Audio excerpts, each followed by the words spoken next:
आज मैं आपको कुछ डेडिकेट करना चाहती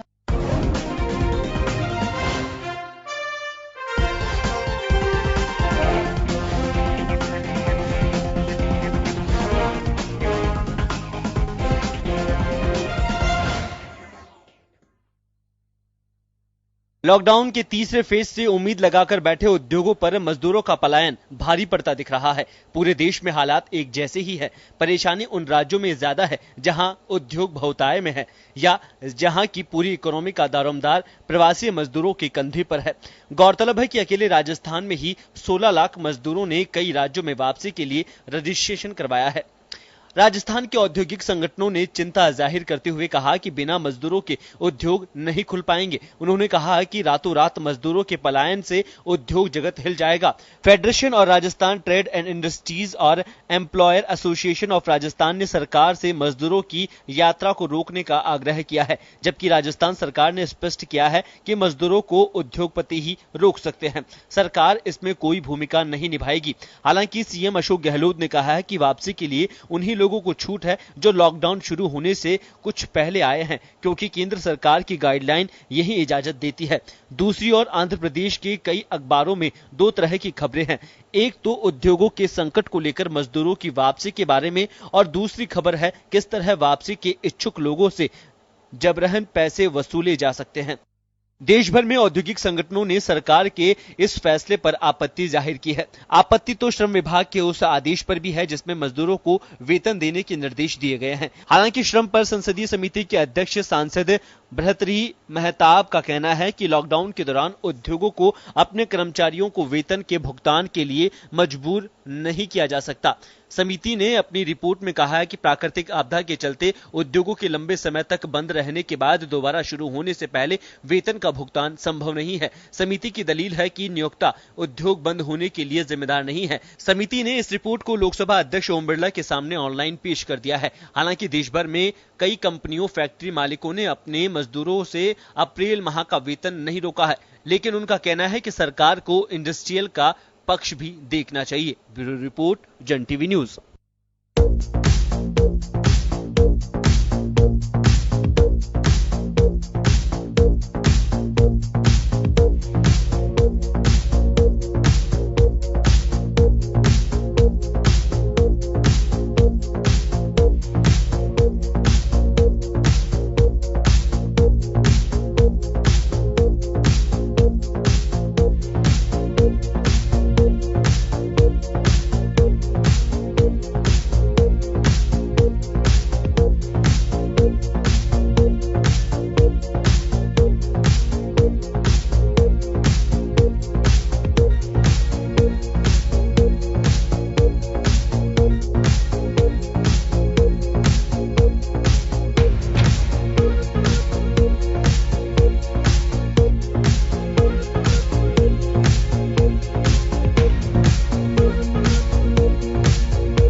गीत नया फिर गावेला सगळा घुमर घालेला गीत नया फिर गावेला सगळा घुमर घालेला आओ छोटा छोटा टाबरिया मेला में झूला खावेला कोरोना सो जीते लड़ाई देखे गो आसमान जीते गो राजस्थान जीते गो हिंदुस्तान जीते गो राजस्थान जीते गो हिंदुस्तान जीते गो राजस्थान जीते गो हिंदुस्तान।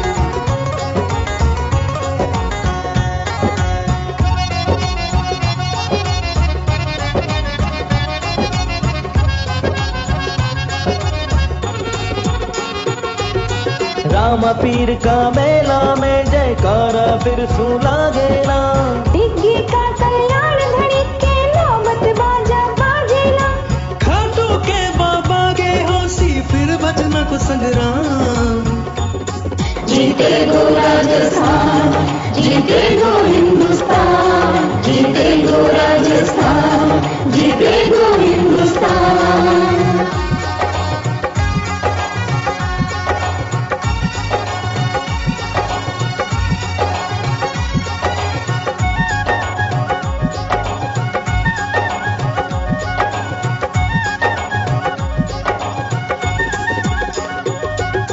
कोरोना की महामारी से सारी दुनिया डोल गई इटली चाइना अमेरिका की सारी शक्ति बोल गई भारत भूमि पर ही होगो इन रोका मत मान जीते गो राजस्थान जीते गो हिंदुस्तान जीते गो राजस्थान जीते गो हिंदुस्तान गीत नया फिर गावेला सगळा घुमर घालेला हिंदू मुस्लिम सिख ईसाई मिलकर इन नारावेला कोरोना सो जीते लड़ाई देखे गो आसमान जीते गो राजस्थान जीते गो हिंदुस्तान जीते गो राजस्थान जीते गो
चलिए, स्वागत है आप सभी का खास खबर में। बात कर रहे हैं हम मजदूरों और उद्योग धंधों पर जो प्रभाव पड़ रहा है, जो असर पड़ रहा है, एक दूसरे को किस तरह से प्रभावित कर रहे हैं और इसका क्या असर हमारी अर्थव्यवस्था पर पड़ सकता है, अंगुली किस तरह से विपक्ष सरकार पर उठा रहा है, इन सभी मुद्दों पर बातचीत करेंगे।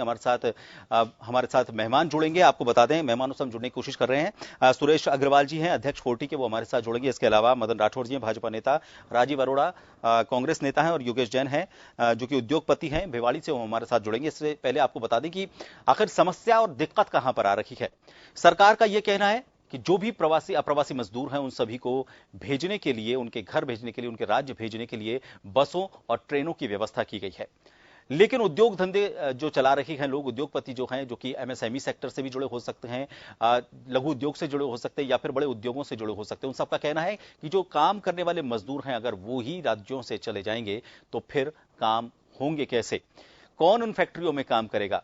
तो ये विरोधाभासी कुछ तरह की चीजें हो गई हैं। तो मजदूरों का जो पलायन है एक तरह से उद्योग धंधों पर भारी पड़ रहा है। सवाल ये उठ रहा है कि श्रमिकों को घर भेजने की सहानुभूति है या वोट की ये सियासत है। किस तरह की ये सहानुभूति है, किस तरह से ये वोट की सियासत है। सरकार से उद्योग धंधों को बड़ी उम्मीद थी। लॉकडाउन 3 जब शुरू हुआ था 4 तारीख से, तो उद्योग धंधों को हरी झंडी देने का वादा किया गया था और यह कहा गया था कि उद्योग धंधे शुरू होंगे, इसके लिए जो माहौल है वो अब उपलब्ध करवाया जाएगा। इंडस्ट्री में इसे लेकर काफी मांग की जा रही थी कि उद्योग धंधे शुरू किए जाने चाहिए, क्योंकि लंबे समय से ये बंद पड़े हैं, लोगों को समस्याओं का सामना करना पड़ रहा है। पहले से ही लगभग आईसीयू के हालात में देश के उद्योग धंधे चल रहे हैं और ऐसे में इतने दिनों की जो बंदी थी उसकी वजह से उद्योग धंधे ठप पड़े हैं, श्रमिकों को काम नहीं मिल पा रहा है, फैक्ट्रियों में उत्पादन नहीं हो पा रहा है। इसकी वजह से उन पर आर्थिक बोझ आ गया है। न सिर्फ उन पर आर्थिक बोझ आया है, बल्कि इसकी वजह से देश की अर्थव्यवस्था भी बड़े स्तर पर प्रभावित हुई है। तो सवाल यह कि फिर अर्थव्यवस्था कैसे पटरी पर आएगी। कई राज्यों में औद्योगिक संगठनों ने सरकार से आग्रह किया था। फिलहाल जो देश के हालात हैं उनमें लोग पैदल निकले कुछ दिनों पहले पलायन करने के लिए, क्योंकि लॉकडाउन 2 के बाद जब लॉकडाउन 3 शुरू हुआ तो इन मजदूरों को लगा कि अब उनकी आस टूटती हुई नजर आ रही है, पता नहीं कब तक ये उद्योग धंधे शुरू हो पाएंगे। ऐसे में वो अपने घरों की तरफ पैदल रवाना हुए। बाद में व्यवस्था की गई सरकार की तरफ से, लेकिन उस बीच सवाल ये उठा कि अगर इस तरह से सारे के सारे मजदूर, जो अप्रवासी मजदूर हैं, वो अगर पलायन कर जाते हैं तो ऐसे में किस तरह की समस्या होगी। वो बड़ी समस्या है लोगों की। यहां उद्योग धंधे शुरू तो होंगे लेकिन उनमें काम करने वाले मजदूर नहीं होंगे, तो क्यों इन उद्योग धंधों को बड़ा आर्थिक संकट का सामना करना पड़ेगा। इस बीच उद्योग धंधा एक बड़ा सवाल जब बन के खड़ा हुआ है, तो उद्योगपतियों का या उद्योग धंधों से जुड़े लोगों का यह कहना है, उद्योग जगत का यह कहना है कि कौन सा ऐसा रास्ता हो सकता है जिसकी वजह से पलायन रुके या फिर उनको मजदूरों का इंतजाम किया जाए, ताकि उद्योग धंधे वो कम से कम शुरू तो कर सकें। सभी फैक्ट्रियों में, सभी कल कारखानों में, उद्योग धंधों में काम करने के लिए मजदूर वर्ग की जरूरत पड़ती है, लेकिन वो अब जगहों को छोड़कर अपने घरों की तरफ लौट रहा है। और ऐसे में राजस्थान में भी उद्योगपतियों की यह मांग है कि इसके लिए कोई ऐसा बीच का रास्ता निकाला जाना चाहिए, कोई ऐसी नीति सामने लेकर आई जानी चाहिए ताकि मजदूरों की जो कमी इस दौरान बन पड़ी है वो पूरी की जा सके। चाहे तो राजस्थान के उन मजदूरों से जो कि दूसरे राज्यों में कल तक काम करते थे और अब लॉकडाउन की वजह से अपने घर लौट रहे हैं, या फिर उन मजदूरों से जो कि दूसरे राज्यों के हैं और अब पलायन कर रहे हैं, उनके पलायन को किसी तरह से रोका जा सके। लेकिन यह पलायन रोकना उनको कहीं ना कहीं रोजी रोटी का साधन मुहैया करवाए, तब जाकर उन पर यह असर करेगा।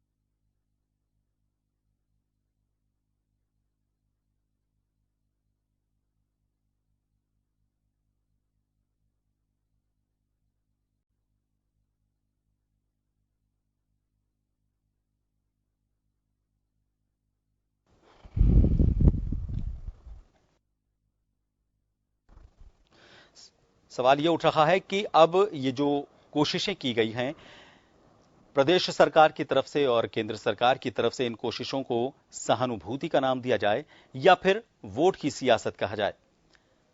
सरकारें सभी यही कह रही हैं कि इनका पलायन रोकना चाहिए और इस पलायन को रोकने के लिए मजदूरों का यह कहना है कि हमें जब उद्योग ही नहीं है, हमारे पास कोई काम ही नहीं है, तो हम रुक कर क्या करेंगे। और ऐसे में श्रमिकों के साथ कोई ऐसी योजना की जरूरत महसूस की जा रही है, उनके लिए ऐसी योजना की जरूरत महसूस की जा रही है जो ना सिर्फ उनका पलायन रोके बल्कि उनके लिए 2 वक्त की रोटी रोजी का भी कोई जुगाड़ कर सके। फिलहाल उनके पास जितनी जमा पूंजी थी वो खत्म हो गई। लंबे वक्त तक ये लॉकडाउन चला है, इसकी वजह से अब उनके पास घर लौटने के अलावा कोई चारा नहीं बचा। जब भी लॉकडाउन बढ़ाया गया तो एक उम्मीद थी इन मजदूरों को कि जो घोषणाएं की जा रही हैं उन घोषणाओं में प्रदेश सरकार या केंद्र सरकार कोई ऐसी योजना का, ऐसी बातों का जिक्र करेगी जो कि उनके आने वाले वक्त के लिए जिंदगी में सहूलियतें दे सके, उनके लिए रोजी रोटी का जुगाड़ कर सके। लेकिन जब इनमें देरी हुई तो उन्होंने अपने घर की तरफ रुख करना मुनासिब समझा। लेकिन इसका सबसे बुरा असर पड़ा उन उद्योग धंधों पर जो कि पिछले काफी लंबे समय से बंद पड़े थे। उम्मीद जागी थी जब प्रदेश सरकार ने उद्योग धंधों को कुछ शर्तों के साथ खोलने की बात सामने रखी, लेकिन इस बीच सबसे बड़ी परेशानी आई मजदूरों की कि अब मजदूर कहां से मिलेंगे जब वो अपने राज्यों की तरफ लौट जाएंगे।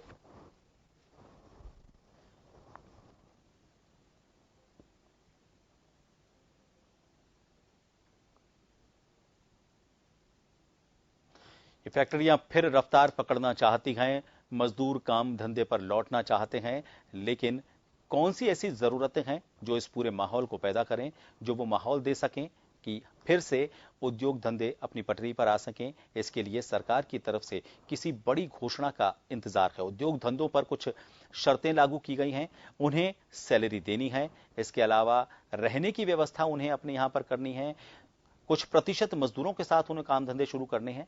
तो ऐसे हालात में कौन सी शर्तें वो जमीनी स्तर पर पूरी कर पाने के हालात में है, उन पर भी विचार किया जाना जरूरी है।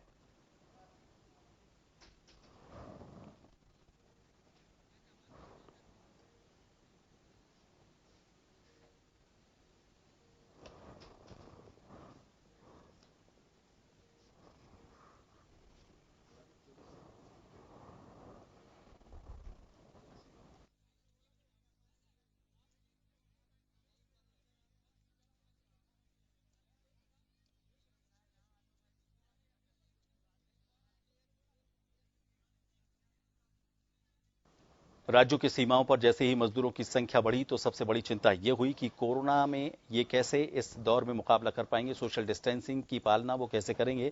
लेकिन इस सोशल डिस्टेंसिंग के बीच ये भी एक बहुत बड़ा सवाल था कि आखिर इनके पलायन को कैसे रोका जाए, कैसे उद्योग धंधों को रफ्तार देने में इनको वापस जोड़ा जा सके, इन्हें इनके रोटी रोजी का जुगाड़ हो और इसके अलावा उद्योग धंधे अर्थव्यवस्था को सपोर्ट करने के लिए उत्पादन शुरू करें, फिर से आम जिंदगी पटरी पर लौटे। लेकिन इन सब में एक व्यवधान के तौर पर कुछ चीजें सामने आ रही है, जिन मुद्दों को उद्योग जगत के लोगों ने सरकार तक पहुंचाया है, प्रशासन तक पहुंचाया है।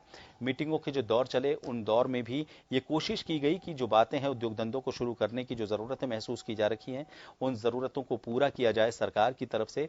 लेकिन उनमें कुछ अभी भी ऐसी बातें हैं जिनको पूरा करना, उनके लिए जमीनी स्तर पर कुछ काम करना जरूरी है।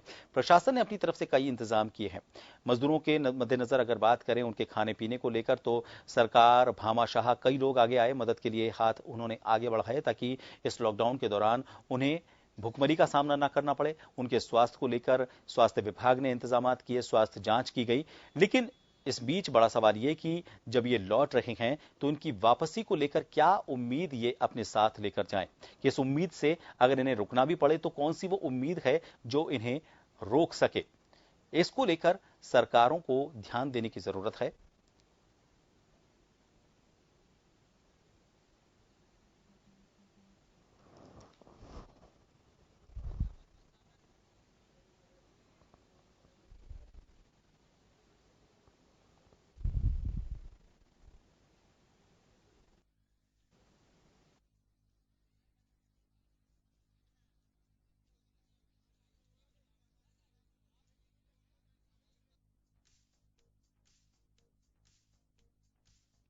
लॉकडाउन से उद्योग आधारित जो राज्य हैं, जहां पर बड़े स्तर पर उद्योग धंधे हैं, उनकी कमर टूटी है। मजदूरों का जो पलायन है वो इन उद्योग धंधों को वापस शुरू करने की आस पर कुठाराघात कर रखा है। मजदूरों को जबरन घर वापसी से भी रोकने की कुछ खबरें इस बीच सामने आई हैं। सरकार से उद्योग धंधों को, उद्योग जगत को एक बड़ी उम्मीद थी कि लॉकडाउन 3 में हरी झंडी मिलने के साथ जो वादा किया गया है उसको रफ्तार देने के लिए कुछ सहूलियतें उनको दी जाएंगी, लेकिन अपने राज्यों की तरफ जो प्रवासी मजदूर लौट रहे हैं उनको रोक पाना, उनको उम्मीद दे पाना ये पूरा नहीं हो पाया है। और इंडस्ट्री में इसे लेकर काफी जद्दोजहद नजर आ रही है, शोर शराबा नजर आ रहा है। आवाज उठाई जा रही है कि जब मजदूर ही अपने राज्यों को चले जाएंगे तो वो अपने उद्योग धंधों को कैसे शुरू करेंगे। सरकार ने शुरू करने के लिए उन्हें मंजूरी दे दी है, कुछ शर्तें लागू की गई हैं, लेकिन उद्योग धंधे शुरू कैसे हों बिना मजदूरों के, ये एक बड़ा सवाल है।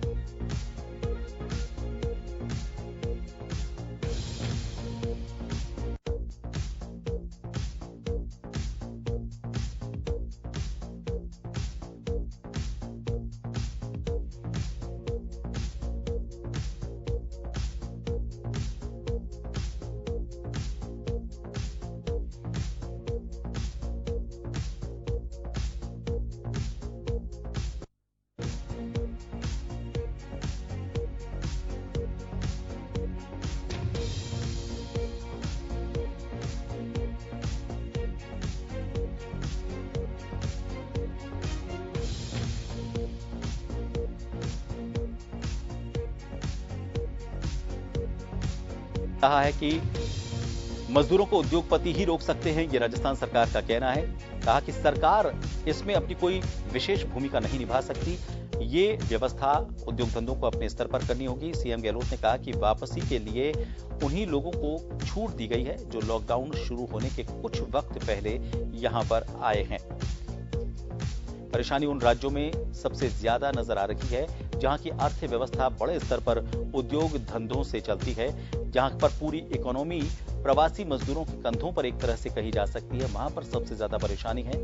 राजस्थान में 16 लाख मजदूरों ने दूसरे राज्यों में जाने के लिए रजिस्ट्रेशन करवाया है और राजस्थान में 16 लाख मजदूरों ने जो रजिस्ट्रेशन करवाया उसकी वजह से बड़ी तादाद में मजदूरों की यहां पर कमी महसूस की जा सकती है। अप्रैल के महीने का वेतन ज्यादातर कारोबारी इन मजदूरों को दे चुके हैं, तो एक तरह से अपनी जेब से तो उनको और पैसा देना पड़ा है, लेकिन इस दौरान मजदूरों की मौजूदगी उनके लिए बड़ा संकट पैदा कर रही है।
और इस खास विषय पर बातचीत करेंगे। हमारे साथ दो वरिष्ठ सहयोगी हमारे साथ इस वक्त जुड़ चुके हैं। आपको बता दें कि इस मुद्दे पर बातचीत करने के लिए फोर्टी के अध्यक्ष हैं सुरेश अग्रवाल जी हमारे साथ जुड़े हैं। इसके अलावा कांग्रेस के प्रदेश उपाध्यक्ष राजीव अरोड़ा जी हमारे साथ जुड़े हैं। आप दोनों का बहुत बहुत स्वागत है।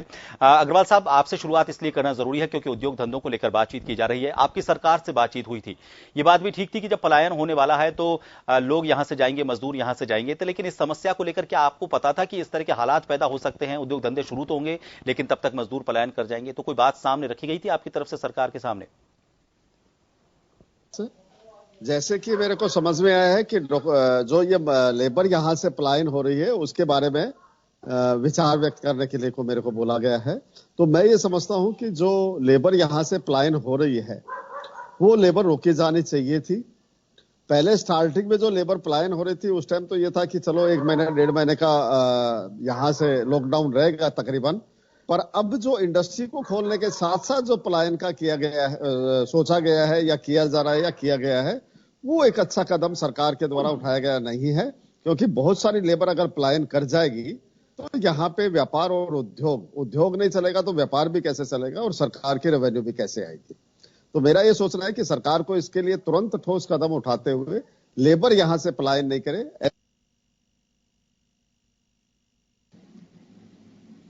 कोई प्रॉब्लम आ रही है आपके के साथ? आपके पास लौटना चाह रहा था। सुरेश अग्रवाल जी का कहना है कि समस्याएं इनके सामने आई हैं और जो निर्णय है उसको थोड़ा सा संशोधित करके सामने रखा जाना चाहिए। राजीव जी, क्या लगता है आपको, इसका क्या अब तरीका निकाला जा सकता है? क्योंकि जो हो गया उसको वापस जिक्र करना मेरे ख्याल से सही नहीं है, लेकिन अब क्या जरूरत आपको महसूस की जाती है? सरकार अपनी तरफ से क्या ऐसा करे उद्योग धंधे भी फल फूल जाए और पलायन भी रुक जाए? मिनिस्ट्री जो है केंद्र सरकार की, उसके रोज नए सर्कुलर आते हैं और एक से एक कंफ्यूजिंग सर्कुलर है। कभी मालूम नहीं पड़ता कि किस जोन में फैक्ट्री खुल सकती है, किस में नहीं खुल सकती। अभी जैसे सीतापुरा का उदाहरण ले, जयपुर के अंदर, वहां पे 2 भाग हैं ज्वेलरी इंडस्ट्री के। एक कहलाता है EPIP जो रिको मैनेज करता है, दूसरा कहलाता है SEZ। दोनों में सेम किस्म की फैक्ट्री है लेकिन रूल्स रेगुलेशन अलग अलग है। SEZ में बोलते हैं कि रात को आपको मजदूर को अपनी फैक्ट्री में रखना पड़ेगा। EPIP में ऐसी कोई जरूरत नहीं है। तो जब तक सरकार के रूल्स यूनिफॉर्म नहीं आएंगे, अप्रैल की तनख्वाह देने के बारे में अगर सही रूल्स नहीं मालूम पड़ेंगे कि अप्रैल की तनख्वाह देनी है, कितनी देनी है, तब तक जो बाहर का जो मजदूर है वो भी रुकने के बारे में तय नहीं कर पाएगा। बहुत समय से मजदूर रुका हुआ था कि फैक्ट्री खुलेगी मिलेगा। अब क्योंकि अलग अलग राज्यों के लिए ट्रेनें चालू हो गई है तो मजदूर अपने गांव जाना चाहता है, अपने परिवार वालों से मिलना चाहता है। अगर हम इसको रोकना चाहते हैं तो कोशिश करनी पड़ेगी कि सरकार उद्योगपति के हित के अंदर निर्णय ले, तुरंत इस तरह की घोषणा करे जिससे उद्योगपति काम चालू कर सके और वो मजदूर को रोक सकता है। जब तक वो मजदूर को नहीं रोकेगा उद्योगपति, तब तक मजदूर यहाँ पे रुकेगा नहीं। और उद्योगपति तभी मजदूर को रोक पाएगा जब उसको सरकार का सहयोग मिलेगा, चाहे वो राज्य सरकार हो चाहे वो केंद्र सरकार हो। केंद्र सरकार को उद्योगपति के लिए आर्थिक स्टिमुलस पैकेज लेके आना पड़ेगा। ESI PF के अंदर जो पैसा जमा हुआ है उसके माध्यम से सैलरी देनी पड़ेगी। इसके अलावा निर्बाध रूप से काम हो सके, जिसमें सोशल डिस्टेंसिंग हम मेंटेन करेंगे, जो गाइडलाइंस हैं इनको पूरा करेंगे। लेकिन एक औद्योगिक क्षेत्र के लिए एक गाइडलाइन होनी चाहिए। दूसरा, आने जाने का जो साधन है उसके बारे में क्लियरिटी होनी चाहिए। किसी औद्योगिक क्षेत्र में आदमी मोटरसाइकिल जा सकता है, दूसरे में नहीं जा सकता। किसी में पैदल जा सकता है, दूसरे में नहीं जा सकता। किसी में खाली बस में जा सकता है। तो इस तरीके के अलग अलग निर्णय नहीं होने चाहिए। उद्योग धंधा, चाहे वो जवाहरात का हो, चाहे वो ऑयल का हो, चाहे वो इसेंशियल फूड का हो, इंडस्ट्री को सिमिलर नेचर का मानते हुए एक तरीके की उनके बारे में गाइडलाइन देनी चाहिए। जी बिल्कुल आप क्योंकि फोर्टी के अध्यक्ष भी रहे हैं और इस वक्त फोर्टी के अध्यक्ष की भूमिका निभा रहे हैं, जब भी केंद्र सरकार तक बात पहुंचानी होती है तो आपके जो राष्ट्रीय स्तर के जो संगठन होते हैं वो बाकायदा मीटिंग करते हैं, सरकारों की तरफ से भी उनको आमंत्रित किया जाता है। अभी राजीव अरोड़ा जी हमारे साथ बने हुए, राजीव जी का कहना है कि केंद्र सरकार की तरफ से जो सर्कुलर्स जारी किए गए थे उनमें बड़ा कंफ्यूजन था, कई बातें जो उसमें जिक्र की गई थी उनको लेकर कंफ्यूजन था, लेकिन इस कंफ्यूजन को दूर करने के लिए क्या आपकी तरफ से वापस संपर्क किया गया या फिर आप तक जो नोटिफिकेशंस आए थे उसमें आपने रिप्लाई के तौर पर मेल के जरिए कोई अपनी बातों को सामने रखा था? अगर रखा था तो किस तरह का जवाब केंद्र सरकार की तरफ से आपके पास आया? नहीं, हमने प्रधानमंत्री जी को भी चिट्ठी लिखी है, राजस्थान सरकार को भी चिट्ठी लिखी है, मेरा रेगुलरली मुख्यमंत्री जी से भी संवाद हो रहा है, राजस्थान सरकार के जो बड़े अधिकारी हैं उनको भी हमने बात रखी है, हमने उनसे कहा है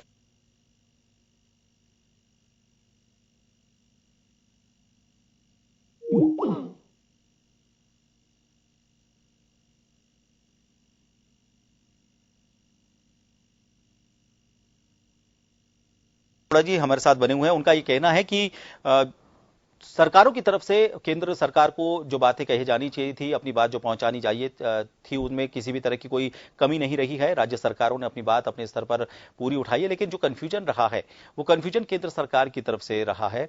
उसमें जो सर्कुलर जारी किए गए हैं उनमें कई तरह की खामियां थी, उनमें कई तरह के संशोधन की जरूरत थी और उनमें जो कंफ्यूजन उससे क्रिएट हुआ उसकी वजह से मजदूर वर्ग के जहन में ये बात बार बार सामने आ रही थी कि अब आने वाले दिनों में हालात कैसे होंगे। वो इस बात को लेकर स्पष्ट नहीं था, कोई निर्णय नहीं कर पा रहा था कि उसे क्या करना है और कुछ यही हालात उद्योगपतियों के साथ थे, उद्योग धंधे जो चलाते हैं उन लोगों के साथ थे, उद्योग जगत के साथ थे कि अब उन्हें उद्योग धंधों को कैसे वापस पटरी पर लाना है, कौन सी ऐसी शर्तें हैं जो उन पर लागू होती है और अगर कोई दिक्कत उनके साथ है, उनका कोई समाधान करने के लिए अगर वो किसी एक एजेंसी को ढूंढें तो वो कौन सा ऐसा जरिया हो सकता है जिसके जरिए सीधी बात सरकार तक पहुंचे और उस पर तुरंत कोई अमल हो सके। उद्योग जगत की ये जरूरत महसूस की जा रही है उनकी तरफ से कि अब हमको उद्योग धंधे शुरू करने हैं, बहुत जरूरी है, बहुत बड़ा घाटा इतने लंबे समय में हुआ है, लेकिन इस घाटे को भरना तो दूर की बात, अभी तो हमें इन शर्तों के साथ उद्योग धंधे शुरू करने में ही दिक्कतों का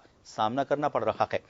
इन दिक्कतों को खत्म करने के लिए क्या बीच का रास्ता निकाला जाए, कौन सा समन्वय स्थापित किया जाए, न सिर्फ राज्य सरकार बल्कि केंद्र सरकार के साथ भी। हमारे साथ सुरेश अग्रवाल जी हैं, फोर्टी के अध्यक्ष, वो जुड़े हैं। उनके मुताबिक अगर हम बात सामने रखें तो उनका कहना है कि बड़ी दिक्कतों का सामना इस वक्त करना पड़ रहा है। जो भी नोटिफिकेशन, जो भी ऑर्डर्स, जो भी बातें सरकार की तरफ से उनके सामने रखी गई हैं उन सभी में उद्योग धंधे को शुरू करना और उसको गति देने जैसे कोई हालात पैदा करती हुई चीज नजर नहीं आ रही है। उद्योग धंधे शुरू करने का वादा तो किया गया, लेकिन इसके लिए किस तरह के हालात होने चाहिए, किस तरह की जरूरतें महसूस की जा रही हैं, उन पर गौर नहीं किया गया। दूरगामी परिणाम इसके क्या हो सकते हैं, इसके लिए सलाहकार समिति जो कि उद्योग जगत से जुड़ी हुई है उसके विशेषज्ञों से बात की जानी चाहिए। उन टेस्टिमोनियल्स पर गौर किया जाना चाहिए जो कि आज से पहले इस तरह के हालात में पैदा हुए थे। दूसरे राज्यों ने किस तरह के मेजर्स उठाए, किस तरह के मेजर्स लिए ताकि उद्योग धंधों को फिर से शुरू किया जा सके, उनको भी एक रिसर्च के तौर पर सामने रखा जाना चाहिए था।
और अब हमारे साथ जुड़ चुके हैं भिवाड़ी से उद्योगपति योगेश जैन साहब।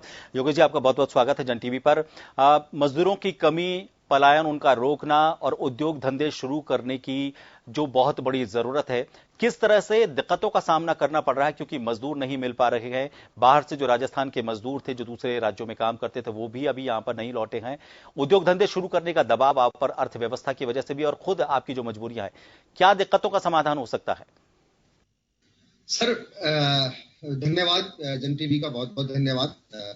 सर, आपने जो ये माध्यम से मैं कहना चाहूंगा कि जो अभी उद्योगों को खोलने के लिए प्रोसेस शुरू हुआ है, 20 तारीख से प्रोसेस शुरू हुआ था, लेकिन उस समय भिवाड़ी में बहुत ज्यादा इंडस्ट्रीज नहीं खुल पाई थी। लेकिन अभी 3 तारीख के बाद इंडस्ट्रीज ने अपना मन बनाया, खोलने का प्रोग्राम शुरू किया, काफी इंडस्ट्रीज खुली भी हैं। लेकिन उसके बाद वापस एक माहौल बन गया कि माइग्रेंट वर्कर्स को वापस भेजा जाए।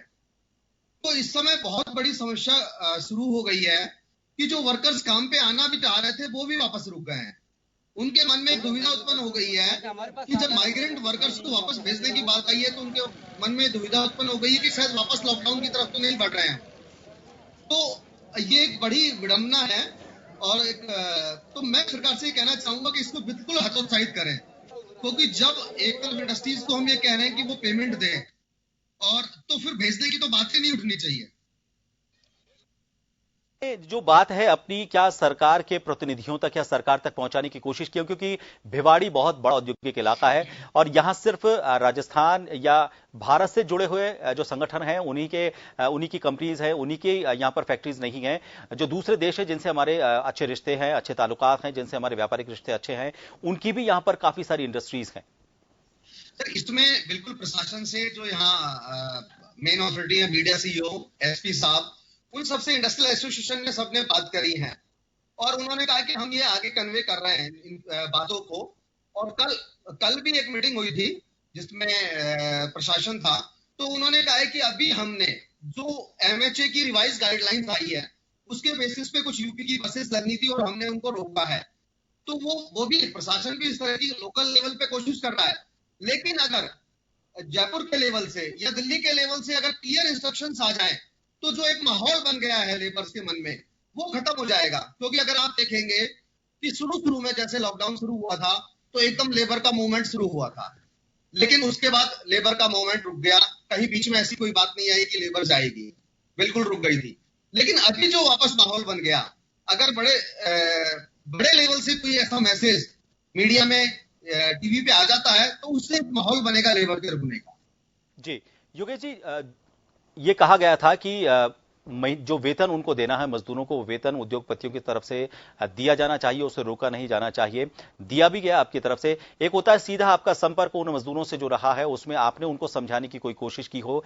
दिक्कत कहां पर आई? जैसा आपने एक इशारा तो किया कि जब लॉकडाउन बढ़ा तो उनके मन में कई तरह के सवाल उठे कि अब आगे क्या होगा। लेकिन जब आपने अपनी तरफ से पेशकश की कि नहीं, हम आपको सैलरी भी आपकी देंगे, फिर सैलरी देने के बावजूद, उसका वादा करने के बावजूद, क्यों ऐसे हालात पैदा हुए कि ये कंफ्यूजन उनके जहन में बढ़ता ही गया कि आगे आने वाले वक्त में क्या होगा?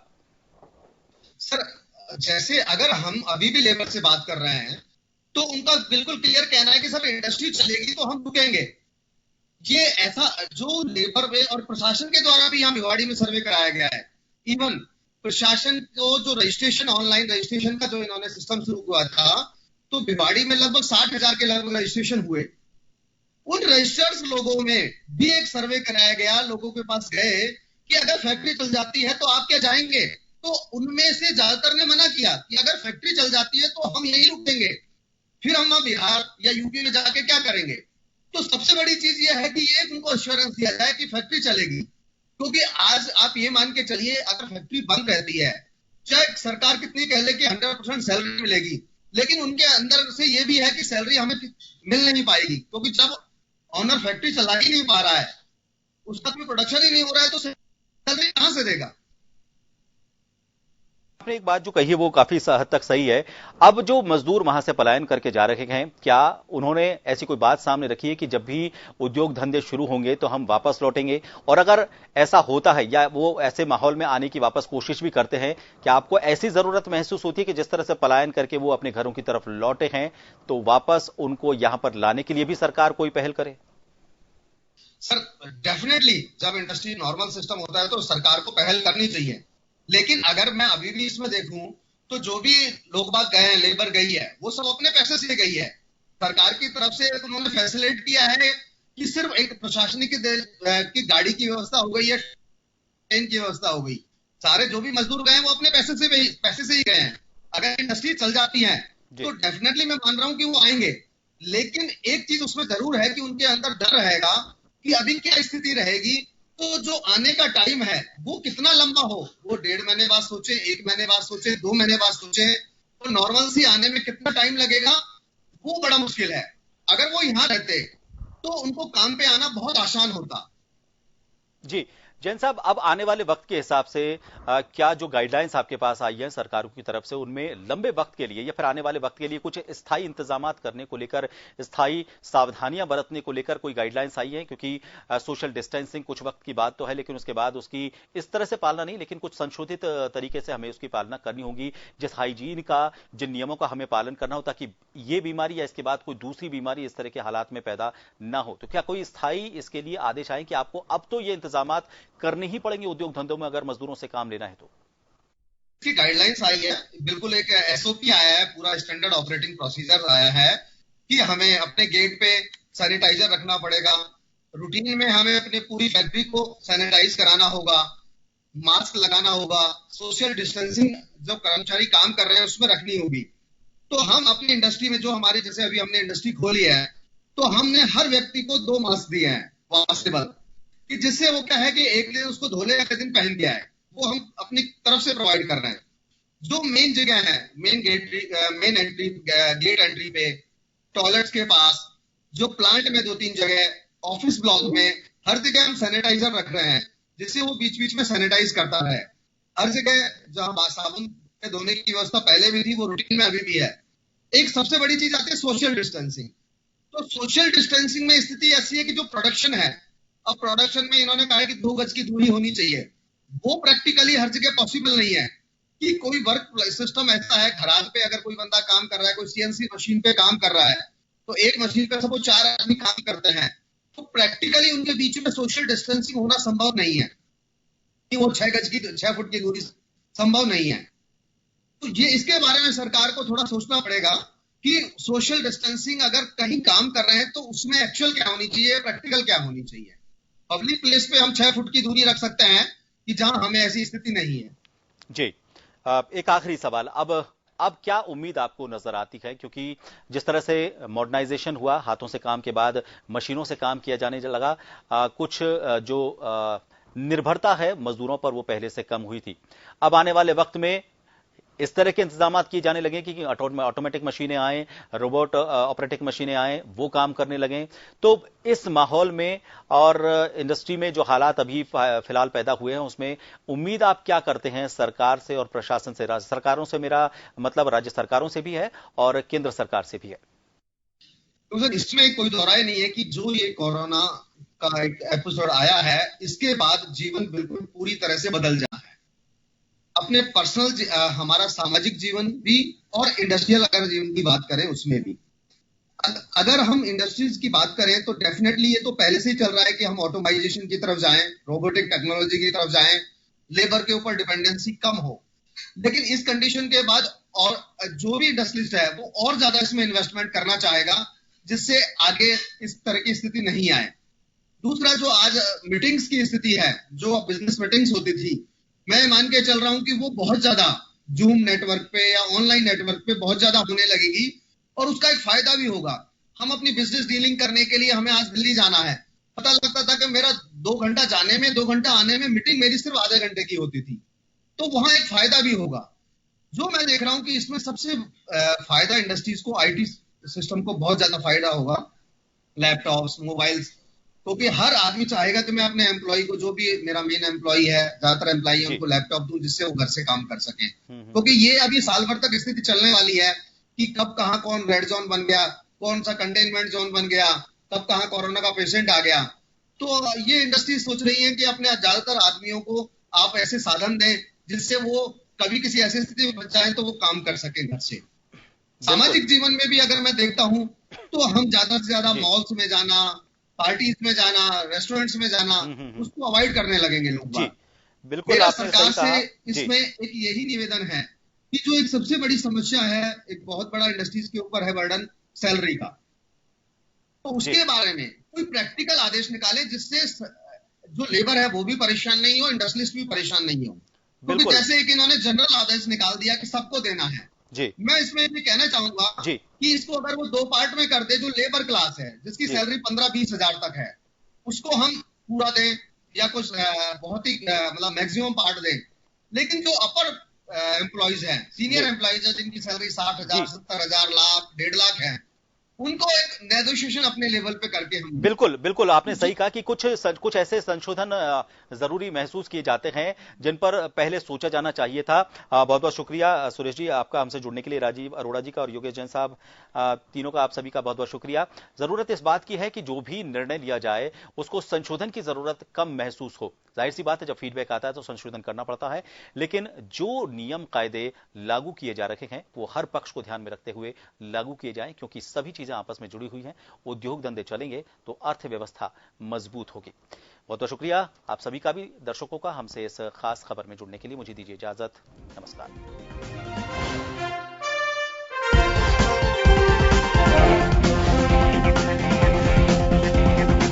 जन टीवी की लेटेस्ट अपडेट पाने के लिए हमारे चैनल को जरूर सब्सक्राइब करें और नोटिफिकेशन पाने के लिए बेल आइकॉन दबाएं।